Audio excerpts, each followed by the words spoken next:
ሰላም የተከበራችሁ የኢትዮ ታይምስ ቤተሰቦቻችን እንደምን ቆይታችኋል? ለሰዓቱ የተመረጡ አዳዲስ መረጃዎችን ይዘንላችሁ ቀርበናል። በቅድሚያም አርዕስተ ዜና። በቤኒሻንጉል ጉሙዝ ክልል መተከል ዞን በግልገል በለስ ከተማ በደረሰ የትራፊክ አደጋ የ19 ሰዎች ሕይወት ማለፉን ፖሊስ ያስታወቀ ሲሆን የዞኑ አስተዳደር በግልገል በለስ ከተማ በደረሰው ከፍተኛ የመኪና አደጋ ምክንያት ለ3 ቀናት በሐዘን ታስቦ እንደሚውል አስታውቋል ተብሏል። ሕይወታቸው ካለፉት በተጨማሪ በርካታ ሰዎች ላይ የአካል ጉዳትና ከ55 ሚሊዮን ብር በላይ የሚሆን ንብረት መውደሙ ተሰምቷል። ተጨማሪ አለን። የአማራ ፋኖ ብሔራዊ ኃይል ግብር ለመሰብሰብ ከተሰማሩ የመንግስት ኃይሎች ውስጥ እስከ 10 የሚደርሱ መገደላቸውንና ከ8 ያላነሱ ቁስለኛ መሆናቸውን ገለጸ። በወረዳው ከተማ ያሉ በግዳጅ ከአቅም በላይ ግብር ከፈሉ እየተባሉ እንደሚደበደቡ በቀጠናው ላለው ፋኖ ቅሬታቸውን አሰምተዋል። አንከፍልም ያሉትም ለእስር ተዳርገዋል ሲል ገልጿል። ሌላኛው መረጃችን ነው።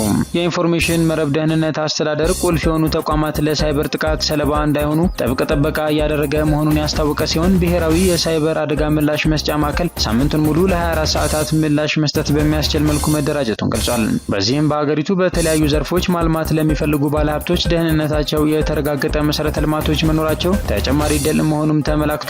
ዝርዝሩን አዘጋጅተናል። የኢትዮጵያ ዜጎች ለማህበራዊ ፍትህ ኢዜማ ባወጣው መግለጫ መብትን በሰላማዊና ህጋዊ መንገድ መጠየቅን እንደሚደግፍ ገለጸ። ከጤና ባለሙያዎች እንቅስቃሴ ጋር በተያያዘ መንግስት ለጉዳዩ ቀጥተኛ መልስ ከመስጠት ይልቅ በተቃራኒው እንቅስቃሴ ሲያደርግ መታየቱ አግባብነት ያለው ተግባር አይደለም ያለ ሲሆን በዚሁ ከቀጠለ ጠቃሚ ወዳልሆነ አገራዊ አለመረጋጋት የማምራት አዝማሚያ እያሳየ መሆኑን ከ3 የመፍትሄ ሀሳቦች ጋር አስረድቷል። ሙሉውን የምናስደምጣቸው ይሆናል። ከወራት በፊት የመጠቀሚያ ጊዜው ያለፈበት ወደ ሀገር ውስጥ እንዳይገባ ታግዶ የነበረው የቱርክ የስንዴ ዱቄት በቅርቡ በድብቅ ወደ ሀገር ውስጥ መግባት መጀመሩ ተደርሶበታል ተባለ። ከጅቡቲ እየተጫነና የጉምሩክን አሰራር በማስቀረት በህገወጥ መንገድ ወደ ሀገር ውስጥ እየገባ መሆኑ የተገለጸ ሲሆን ስንዴውን እያስገባ ያለው ድሬዳዋ መቀመጫውን ያደረገ በጫት ንግድ የሚታወቅና የዱቄት ፋብሪካ ባለቤት የሆነ ግለሰብ ነው ተብሏል። ዝርዝሩን አዘጋጅተናል። በኢትዮጵያ የቀዶ ጥገና ሐኪሞች እየተመናመኑ እንደሆነና በዚሁ ከቀጠለ ኢትዮጵያ እንደ አሜሪካ ያለ በቂ ሐኪሞችን ቁጥር ለማግኘት እስከ 300 ዓመታት ሊወስድባት ይችላል ተባለ። በአሁኑ ጊዜ በአገሪቱ ውስጥ የሚገኙት የቀዶ ጥገና ሐኪሞች ቁጥርም ከ1000 ያነሰ እንደሆነ የኢትዮጵያ ቀዶ ሕክምና ማህበር ገልጿል። ዝርዝሩን አጠናቅረን ይዘን ቀርበናል። የእስራኤሉ ጠቅላይ ሚኒስትር ቤንያሚን ኔታንያሁ ጋዛን እንቆጣጠራለን ማለታቸውን ተከትሎ እስራኤል በጋዛ አዲስ የምድር ጦርነት መክፈቷ ተሰማ። ጥቃቱ ሐማስ እንደገና ቁጥጥር እንዳያገኝ ግዛትን በማስጠበቅ ላይ እንደሚያተኩርና ንጹሃን ሰዎች ወደ አስተማማኝ ቦታዎች እንደሚላኩ የተገለጸ ሲሆን ለ2 ወራት ያህል ምንም አይነት የሰብአዊ እርዳታ እንዳይገባ የከለከለችው እስራኤል የጋዛ ነዋሪዎች መሰረታዊ የምግብ መጠን እንደሚያገኙ መግለጿ ተመላክቷል። ተጨማሪ አዘጋጅተናል። ወደ ኢትዮ ታይምስ ቤተሰቦቻችን እነዚህንና ሌሎችም ያልተሰሙ አዳዲስ መረጃዎችን ለማድመጥ እስከ መጨረሻው ድረስ ላይክ፣ ሼር እና ሰብስክራይብ በማድረግ አብራችሁን እንድትቆዩ በአክብሮት እንጋብዛለን።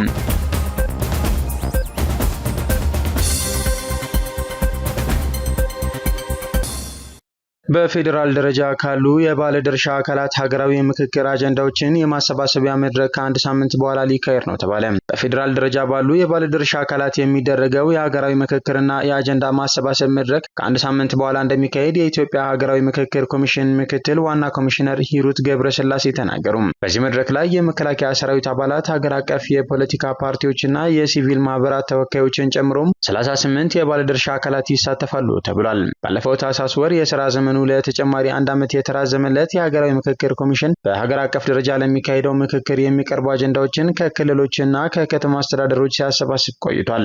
ከ10 ክልሎች ከአዲስ አበባና ከድሬዳዋ ከተማ አስተዳደሮች የተሰበሰቡ የምክክር አጀንዳዎችን ከወራት በፊት የተረከበው ኮሚሽኑ በጸጥታ ችግር ምክንያት የዘገየውን የአማራ ክልል ተመሳሳይ ክንውን ባለፈው ወር መጀመሪያ ላይ አጠናቋል። ሀገራዊ ምክክር ኮሚሽኑ ከ2 ሳምንት በፊት ባሰራጨው መረጃ የፌዴራል ባለድርሻ አካላት የሚሳተፉበትን የአጀንዳ ማሰባሰብ መድረክ ለማካሄድ እየተሰናዳ መሆኑን ገልጾ ነበር። ይህንን መድረክ ለማካሄድ እየተደረገ ባለው ዝግጅት በፌዴራል ደረጃ የሚገኙ የሃይማኖት ተቋማት፣ የሲቪል ማህበራት፣ የመንግስታዊ ያልሆኑ ተቋማትና ሌሎች የባለድርሻ አካላት እንዲሳተፉ ጥሪ እንደተደረገላቸው ኮሚሽኑ አስታውቋል። በአዲስ አበባው የሚሊኒየም አዳራሽ ይካሄዳል ተብሎ በሚጠበቀው በዚህ የአጀንዳ ማሰባሰብ መድረክ ከነዚህ የባለድርሻ አካላት የተውጣጡ ከ900 በላይ ተሳታፊዎች እንደሚገኙ የኮሚሽኑ ምክትል ዋና ኮሚሽነር ተናግረዋል። ለ3 ቀናት በሚቆየው በዚህ መድረክ ተሳታፊዎቹ የተመካከሩባቸውን አጀንዳዎች አጀንዳዎች አጠናቅረው ለኮሚሽኑ እንደሚያስረክቡና በመጪው ሀገራዊ ጉባኤ ላይ የሚወክሏቸውን ወኪሎች እንደሚመርጡ ሂሩት አስረድተዋል። ከዚህ መድረክ መጠናቀቅ በኋላ ሀገራዊ ምክክር ኮሚሽኑ እስካሁን ምክክር ባልተካሄደበት የትግራይ ክልል ተሳታፊዎችን የመለየት እንዲሁም የምክክር አጀንዳ የማሰባሰብ ሂደት እንደሚያከናውን ምክትል ዋና ኮሚሽነሯ ጠቁመዋል። በክልሉ ለሚካሄደው የአጀንዳ ማሰባሰብና የምክክር ሂደት የቅድመ ዝግጅት ስራ የተከናወነ መሆኑን የገለጹት ሂሩት የዚህ አካል የሆነ ውይይት ከዩኒቨርሲቲ መምህራንና ከፖለቲካ ፓርቲዎች ተወካዮች ጋር መደረጉን አመልክተዋል። በቀጣይ በዳያስፖራ የሚገኙ ኢትዮጵያውያን በሀገር አቀፍ የምክክር ጉባኤ ላይ እንዲቀርቡላቸው የሚፈልጓቸው አጀንዳዎችን በበይነ መረብ አማካኝነት የማሰባሰብ ሂደትም ይካሄዳል ተብሎ ይጠበቃል። ሀገራዊ የምክክር ኮሚሽኑ በቀሩት 10 ወራት ውስጥ የቀሩ ስራዎችን ያጠናቅቃሉ ወይ በሚል ለቀረበለት ጥያቄ ምክትል ዋና ኮሚሽነሯ አንድ የምናውቀው ነገር በእርግጠኝነት ሀገራዊ ምክክር ጉባኤ እናደርጋለን፣ ኤግዛክት ሳይንስ አይደለም፣ ሰው በስንት ጊዜ ውስጥ ተግባብቶ ውሳኔ ላይ ይደርሳል የሚባለውን በግምት ነው ያደረግነው፣ የበለጠ ጊዜ ሊፈጅ ይችላል፣ ያነሰም ሊፈጅ ይችላል ሲሉ ምላሽ ሰጥተዋል። የህንዱ ኩባንያ በኢትዮጵያ በዓመት 75000 ሜትሪክ ቶን ማዳበሪያ ለማምረት መዘጋጀቱን ገለጸ።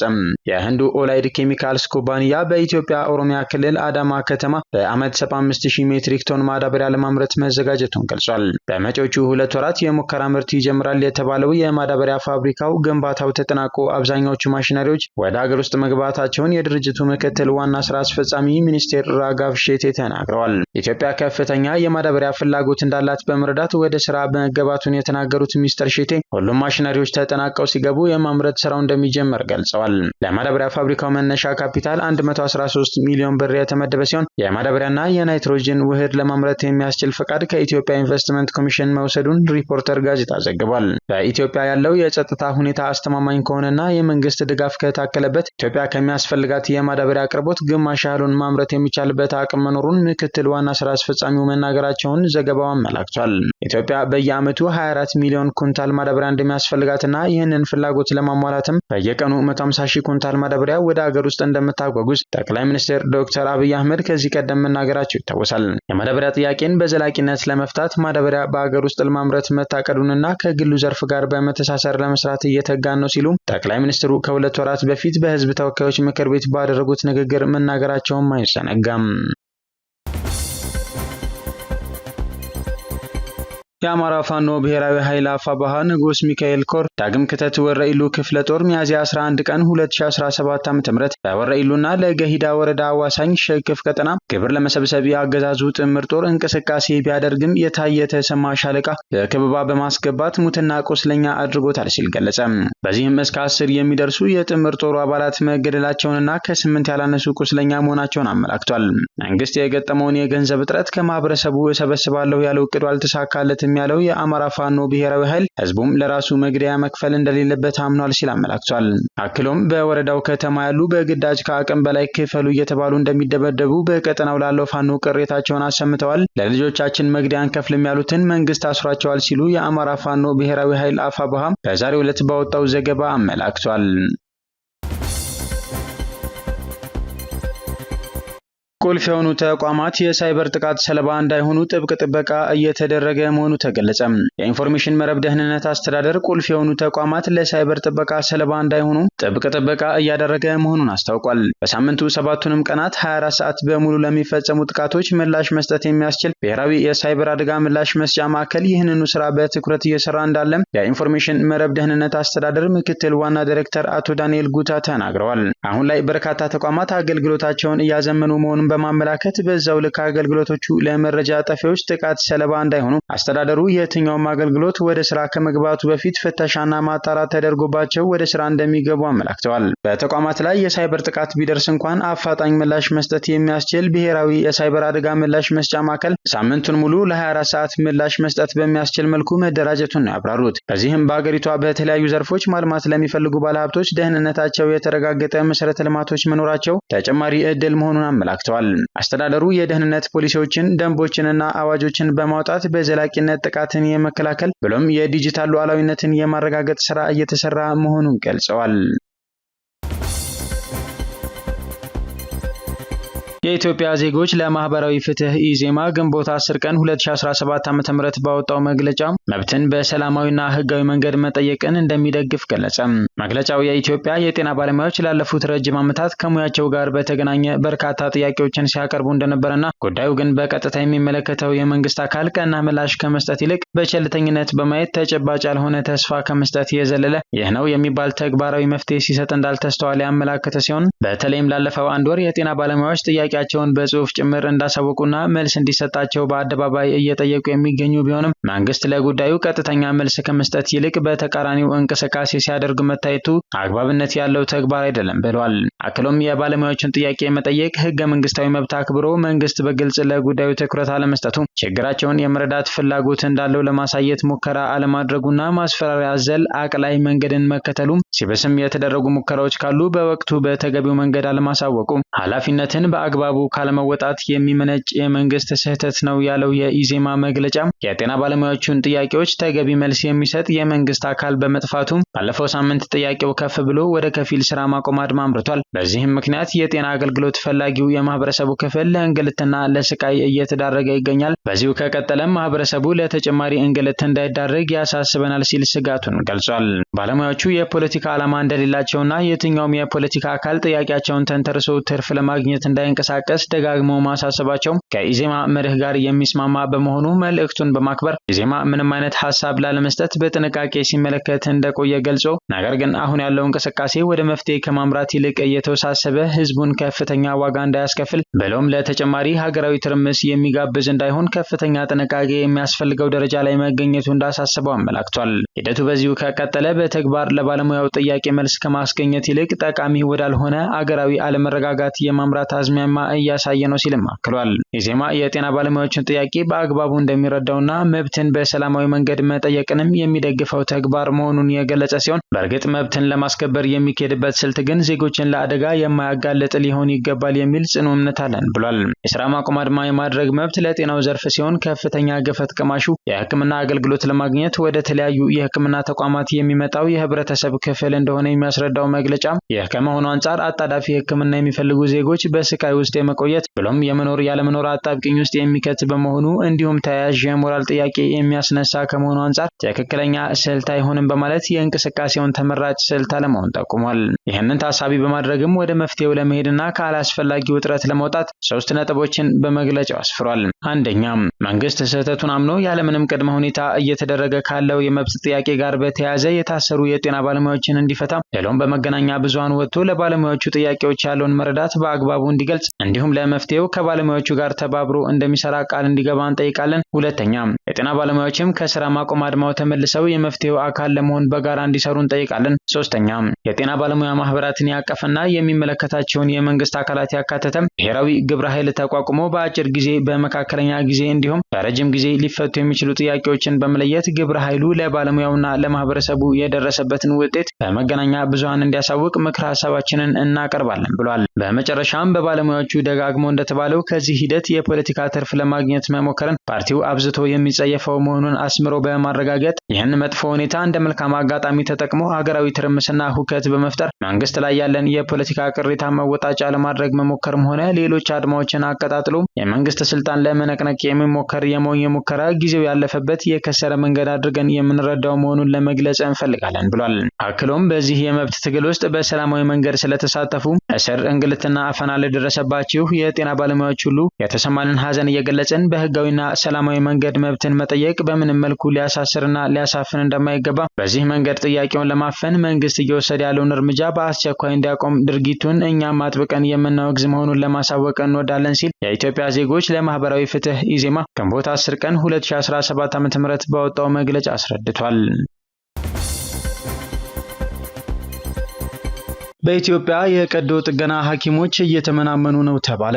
በአገሪቱ ውስጥ ያለው የቀዶ ጥገና የሚያከናውኑ ሐኪሞች ቁጥር ከሚያስፈልገው እጅግ ያነሰ መሆኑን የኢትዮጵያ ሐኪሞች ማህበር ገልጿል። ከዚህም በላይ ጥቂት ተማሪዎች ይህንን ሙያ መማር ስለሚፈልጉና ብዙ የሰለጠኑ ሐኪሞች ወደ ውጭ ሀገር ስለሚሄዱ ቁጥሩ ከጊዜ ወደ ጊዜ እየቀነሰ ነው። በአሁኑ ጊዜ በአገሪቱ ውስጥ ከ1000 ያነሱ የቀዶ ጥገና ሐኪሞች ብቻ አሉ። ይህ ደግሞ ከ8000 በላይ ከሚያስፈልገው በጣም ያነሰ ነው። የችግር ከቀጠለ ኢትዮጵያ እንደ አሜሪካ ያለበቂ የሐኪሞች ቁጥር ለማግኘት ለማግኘት የችግር ከቀጠለ ኢትዮጵያ እንደ አሜሪካ ያለ በቂ የሐኪሞች ቁጥር ለማግኘት እስከ 300 ዓመታት ሊወስድባት ይችላል ተብሏል። ማህበሩ መንግስት የትምህርት አሰጣጡን በማስተካከልና ሐኪሞች የተሻለ ሁኔታ እንዲኖራቸው በማድረግ ፈጣን መፍትሄ እንዲፈልግ ጠይቋል።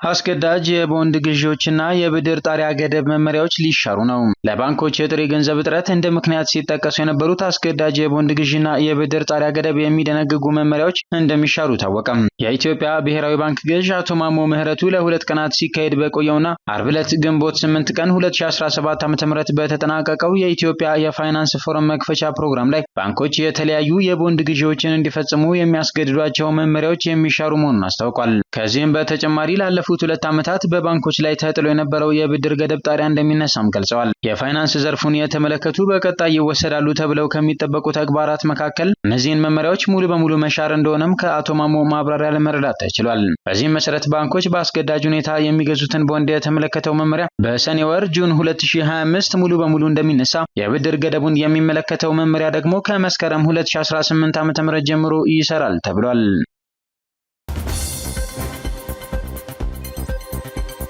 3 ቀን በሐዘን ታስቦ እንዲውል ተወሰነ። በቤኒሻንጉል ጉሙዝ ክልል በደረሰ የትራፊክ አደጋ የ19 ሰዎች ሕይወት አለፈ። በቤኒሻንጉል ጉሙዝ ክልል መተከል ዞን በግልገል በለስ ከተማ በደረሰ የትራፊክ አደጋ የ19 ሰዎች ሕይወት ማለፉን ፖሊስ አስታውቋል። ግንቦት 10 ቀን 2017 ዓ.ም በግልገል በለስ ከተማ አስተዳደር ከጠዋቱ 3 ሰዓት ከሩብ ላይ አንድ ሎቤድ ከላይ ኤክስካቫተር መኪና የጫነ በቴክኒክ ብልሽት መስመር ስቶ ሁለገብ ሆቴል ላይ ሻይ ቡና በመጠቀም ላይ ያሉትንና በመንገድ ዳር በግል ስራ ላይ ከነበሩት ሰዎች ላይ በመውጣት በሰው ሕይወትና ንብረት ላይ ከፍተኛ ጉዳት አድርሷል። የወደቀው መኪና ከተነሳ በኋላ የሟቾች ቁጥር 19 መድረሱ ታውቋል። በአደጋው የሞቱ ሰዎች ቁጥር ወንድ 17፣ ሴት 2 በድምሩ 19 ሲሆን ከባድና ቀላል አካል ጉዳት የደረሰባቸው ወንድ 11፣ ሴት 2 በድምሩ 13 ሰዎች ሆስፒታል በሕክምና ላይ የሚገኙ ሲሆን በንብረት ላይ የደረሰው ጉዳት 55 ሚሊዮን 500 ሺህ ብር የሚሆን ንብረት ላይ ውድመት መድረሱን የግልገል በለስ ከተማ አስተዳደር ፖሊስ መምሪያ ኮማንደር ታዬ ጎርሜሳ ገልጸዋል። በዚህም ምክንያት የመተከል ዞን አስተዳደር በግልገል በለስ ከተማ በደረሰው ከፍተኛ የመኪና አደጋ ምክንያት ለ3 ቀናት በሐዘን ታስቦ እንደሚውል አስታውቋል። የመጠቀሚያ ጊዜው አልፎበት ወደ ሀገር እንዳይገባ ታግዶ የነበረ የቱርክ የስንዴ ዱቄት በቅርቡ በድብቅ መግባት መጀመሩ እንደተደረሰበት መሰረት ሚዲያ ገለጸ። የንግድና ቀጠናዊ ትስስር ሚኒስቴር 2 ጊዜ ወደ ሀገር ውስጥ እንዳይገባ አግዶት የነበረ ቱርክ የተመረተ የስንዴ ዱቄት በድብቅ በድጋሚ እንዲገባ እየተደረገ መሆኑን ገልጿል። ሚያዝያ 3 ቀን 2017 ዓ.ም 210 ሜትሪክ ቶን እንዲሁም ታህሳስ 10 ቀን 2017 ዓ.ም 40 ሜትሪክ ቶን በሚኒስቴር መስሪያ ቤቱ ወደ ሀገር ውስጥ እንዳይገባ የታገደበትን ደብዳቤ ሚዲያው እንደተመለከተ የገለጸ ሲሆን የድሬዳዋ ቅርንጫፍ ጽሕፈት ቤት ኃላፊው አቶ ተስፋዬ ሀድጉ ፈርመውበታል ብሏል። ለጉምሩክ የተጻፈው ይህ ደብዳቤው በመርከቦ ደራር አላሊ ተመዝግቦና ተጭኖ የመጣው ይህ ዱቄት በምርቱ ላይ በተደረገ ፍተሻ የኢትዮጵያን አስገዳጅ ደረጃ ያላሟላ ስለሆነ ወደ ሀገር ውስጥ እንዳይገባ የሚል ሲሆን ጉምሩክ አፈጻጸሙ ላይ ክትትል እንዲያደርግ ይጠይቃል ተብሏል። ሚዲያው ተመለከትኳቸው ያላቸው ምስሎች እንደሚያሳዩት እነዚህ የስንዴ ዱቄት ከረጢቶች ከወራት በፊት የመጠቀሚያ ጊዜያቸው አልፎባቸዋል። ስለዚህ እንዲህ አይነት ምርቶች ወደ ሀገር ውስጥ ሲገቡ የመጠቀሚያ ጊዜያቸው ቢያንስ 6 ወር የሚቀረው መሆን አለበት የሚለውን አሰራር አያሟላም ብሏል። በተደረገው ክትትል ዱቄቱ ከወራት በፊት እንዲመለስ ቢደረግም አሁን ላይ ከጅቡቲ በድጋሚ እየተጫነና የጉምሩክን አሰራር በማስቀረት በህገወጥ መልኩ ወደ ሀገር ውስጥ እየገባ መሆኑን ጠቁሟል። አሁን ድረስ ይህንን ዱቄት የጫኑ መኪናዎች ስንዴውን እያጓጓዙ ነው። ለዚህ ስራ ደዋሌ ላይ ያሉ ተሳቢ መኪናዎች አሉ ያሉት አንድ ስማቸው እንዳይጠቀስ የጠየቁ ምንጭ ድርጊቱ የህዝብ ጤና ላይ ከፍተኛ ጉዳት እንዳያስከትል የሚመለከተው አካል ክትትል እንዲያደርግ ጠቁመዋል። ስንዴውን እያስገባ ያለው ድሬዳዋ መቀመጫውን ያደረገ በጫት ንግድ የሚታወቅና በአዳማ የአልፋ ዱቄት ፋብሪካ ባለቤት የሆነ ግለሰብ መሆኑንም ምንጮቻችን ጠቁሟል ሲል መሰረት ሚዲያ ዘግቧል።